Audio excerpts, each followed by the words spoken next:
So it's been a while. I've been busy.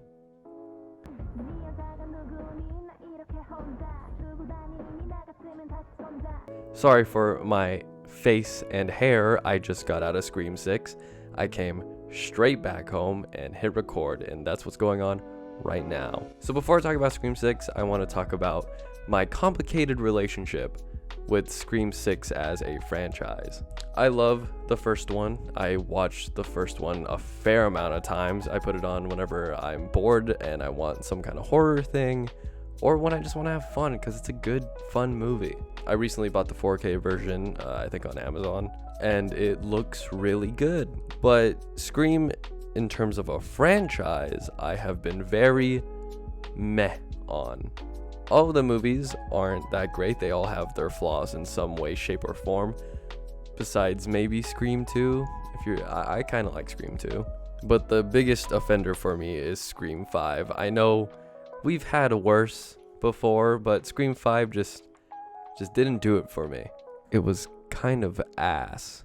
Now here's the weird thing. I thought most people would agree, to the point where I went on Letterboxd right after, and it seemed like I was in the minority.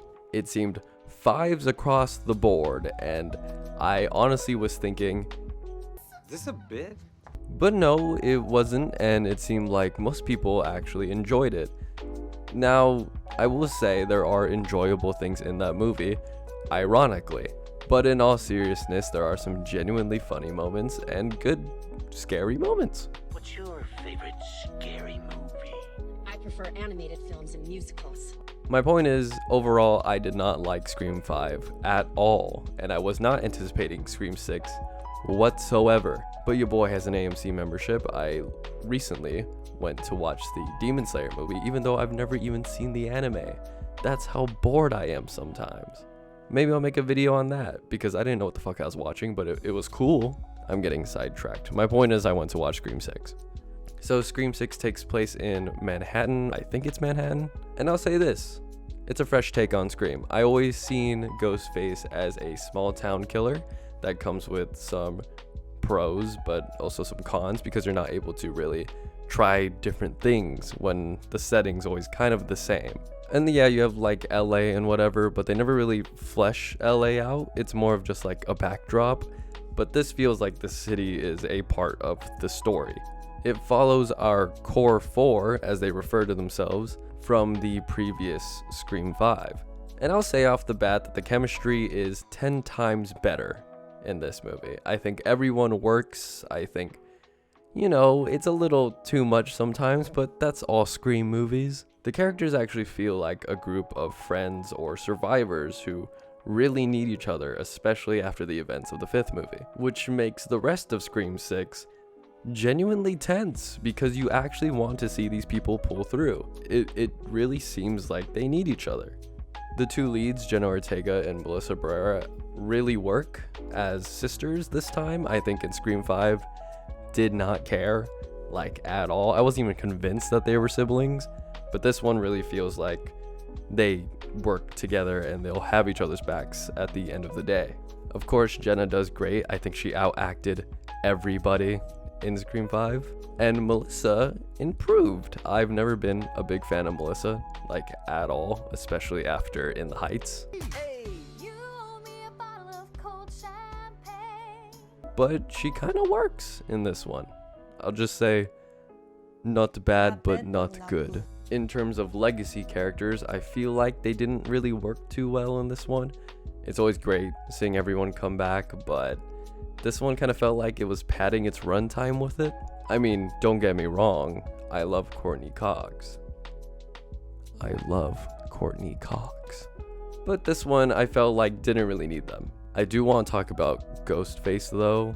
I think this is the first time I have ever been actually scared of Ghostface. Something about him in this one feels more like primitive. It's almost like an animal that just needs to get its prey, like, no matter what. Every scene with Ghostface is so tense. I'm pretty sure you've seen the trailers, the subway scene or the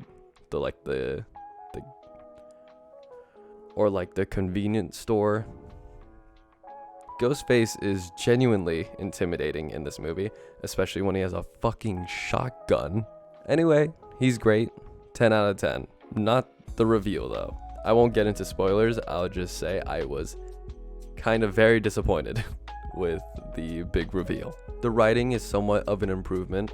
After watching Scream 5, I was so genuinely confused as to what I was not understanding that I hit up my homies who are big horror fans, and just like everyone else, they said that they actually really liked it and that I just wasn't understanding like the point. To me, I disagree.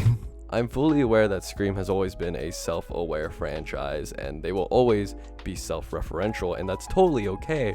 I just think Scream 5 relied on that way too much. It felt like every single scene had 5 Abeds from Community in it. Everyone going like, so I'm the character in the story where I do this. It's annoying. I understand every Scream has that, but it felt like every character was like that in Scream 5. I also understand that the series has always been somewhat campy, but I think we really need to understand the difference between campy and bad. And I think Scream 5 is just bad. But like I said, Scream 6 is kind of an improvement. It does the same things, but it's a lot more subtle and it feels a little more natural.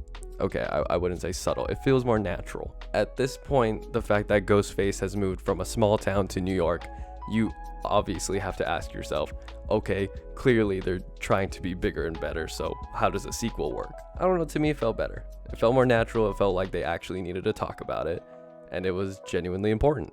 So, you know, again, with the writing, not bad, but not good. But sometimes it's pretty bad. The kills were good. I wish they were a little more creative with what they were doing. It's a big city. You could have, you know, done something. It's New York. You know, you could think of something. But I'll give it a pass because it felt like this movie focused more on the anticipation and the anxiety you feel before the actual kill than the kill itself. So I'll give it a pass. I'll give this one a pass. This is a vast improvement in my book, but it's still very rough. I think the biggest issue is the third act. I wasn't that big of a fan and I felt like it kind of fell flat. But overall, it's good. I'll give it like a 5 out of 10, but a good 5, not a bad 5. What I will give it is the fact that it makes me genuinely curious about where the franchise is going to go after this one, compared to the 5th one where I could shit less and I wanted an hour back of my time. I don't have any other deep analysis of this movie. It's a fun slasher movie. If you like Scream, go watch it. You'll probably like it. If you don't, you could have some fun with this. Yeah, so a good 5 out of 10 again. I don't know, man. Subscribe.